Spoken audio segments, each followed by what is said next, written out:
Silapha nje enkonzweni zabantu abasha. Uyaqhubeka umsebenzi. Abantu bayafika, abantu bayeza, beza nemithwalo yabo. Sibonga nje uNkulunkulu ngemisebenzi yakhe emihle.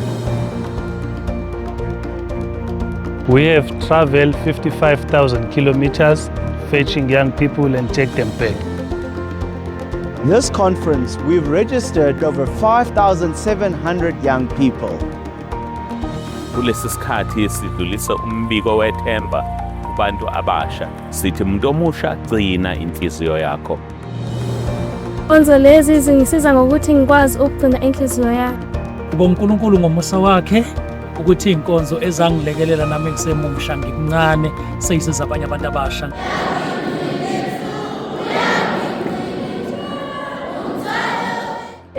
Kumnandi ukuba la. Kuyadliwa kuyasontwa.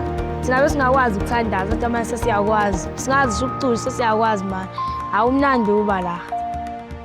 During the week, we were able to prepare 4,000 to 5,000 loaves of bread for breakfast.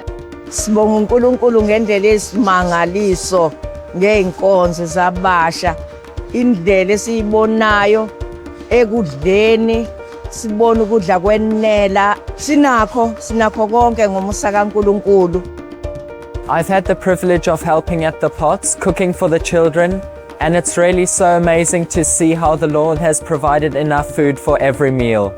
So this week we cooked over 2 tons of meat, almost 6 tons of rice, 1.5 tons of veg, plus 1,000 cabbages, and it's been great fun.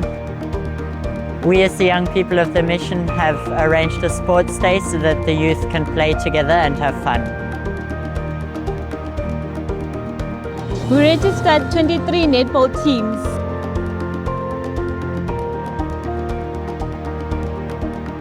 We've arranged a soccer tournament and 89 teams registered. Siyabonga ngokuthi sikwazile ukufika la sizabantu besimnandi inkonzo, enjoyile nama sports esiwadlalile. Sabonga nakho wonke abasenzele khona. Siyathanda ukubonga u-Anti omkhulu ngokuthi akwazi ukuthi enze umbono ukuthi sibe nenkonzo efana nalezi. Siyabonga kakhulu. It's such a privilege to be part of this work where we can reach out to thousands of young people to give them a hope for their future.